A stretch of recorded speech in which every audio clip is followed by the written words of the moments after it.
سامعین ناظرین، infection control society آپ کی صحت کے لیے آگاہی کے لیے مضامین آپ کی سماعت کے لیے پیش کرتی ہے۔ عمر ڈھلنے کے بعد صحت مند کیسے رہیں اور کس طرح اپنی صحت کو برقرار رکھیں۔ 65 ایئرس کی عمر کے بعد مثانہ یعنی کہ یورینری بلیڈر پر بڑھاپے کے اثرات نمایاں ہونے لگتے ہیں۔ چونکہ مثانے یعنی کہ یورینری بلیڈر کے مسلز پٹھے کمزور ہو جاتے ہیں، اس لیے مثانہ اتنی مقدار میں یورین اپنے اندر جمع نہیں رکھ پاتا جتنا پہلے رکھ لیا کرتا تھا۔ مثانہ یعنی کہ یورینری بلیڈر میں یورین روک رکھنے کی گنجائش تقریباً آدھی رہ جاتی ہے، یعنی 30 ایئرس کی عمر میں اگر 2 پیالی یورین مثانے میں رہ سکتا ہے تو 70 ایئرس کی عمر میں یہ 1 کپ رہ جاتا ہے۔ بڑھاپے میں یورین کرنے کی حاجت بڑھ جاتی ہے، اس کی ضرورت فوری محسوس ہوتی ہے۔ بعض اوقات واش روم تک پہنچتے کپڑے گیلے ہونے کا اندیشہ ہوتا ہے۔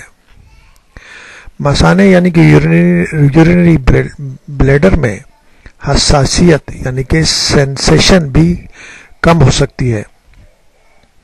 خواتین میں سنیاس یعنی کہ مینوپاز کے بعد یورتھرا چھوٹا اور پتلا ہو جاتا ہے، جس سے مثانے کو کم مدد ملتی ہے اور یورین کے راستے میں انفیکشن کا فوری اندازہ لگانا مشکل ہو جاتا ہے۔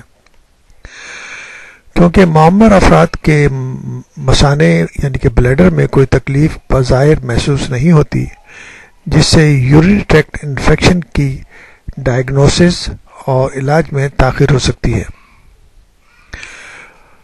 یورینری ٹریکٹ انفیکشنز کے لیے ضروری ہے کہ اس کا بہتر طریقے سے ڈائگنوسس کی جائے اور اس کے بعد اس کا علاج کرایا جائے۔ اس کے لیے کیا احتیاطی تدابیر اختیار کرنی چاہیے؟ یورین کی فوری حاجت پر قابو پانے کے لیے کیجل کی ورزشوں یعنی کہ ایکسرسائز کی مشق کریں۔ یورین کا ایک آسان ٹیسٹ UTI یعنی کہ یورینری ٹریکٹ انفیکشن کا سراغ لگا سکتا ہے اور اس کی مدد سے فوری علاج شروع کیا جا سکتا ہے۔ بزرگ افراد اگر کسی محفل میں یا کسی طویل سفر پر جائیں یا سفر کر رہے ہیں تو بالغ افراد کے ڈائپر سے وہ مدد لے سکتے ہیں۔ اسی طرح جیسی ہی عمر بڑھتی ہے تو مرد حضرات میں پروسٹیٹ کے مسائل شروع ہو جاتے ہیں، اور اگر کوئی ایسا مسئلہ ڈیولپ ہو تو اسے باقاعدہ طور پر اپنے فیملی ڈاکٹر سے معائنہ کرا کر اس کے علاج کی طرف توجہ کرنی چاہیے، کیونکہ اگر اس طرف توجہ نہ دی گئی اور بلیڈر کے اندر یورین جمع رہا تو بیک پریشر جو ہے وہ کڈنیز پہ پڑ سکتا ہے، اور بیک پریشر جو نا کڈنیز کے ٹیشو کو ڈیمیج کر کے ان کو ناکارہ کر سکتا ہے۔ آپ کو معلوم ہونا چاہیے کہ کڈنیز کے ٹیشو ایسے ہیں کہ اگر وہ ڈیمیج ہو جائیں تو دوبارہ بن نہیں سکتے، اس لیے ضروری ہے کہ اگر اس قسم کے مسائل ہیں، یورین پاس کرنے میں ڈیفیکلٹی ہو رہی ہے یا اگر پروسٹیٹ کا ڈائگنوسس ہو چکی ہے تو اس کے تدارک کرنے کے لیے فوری کوشش کرنی چاہیے، کیونکہ کڈنیز کی حفاظت کرنا انتہائی ضروری ہے۔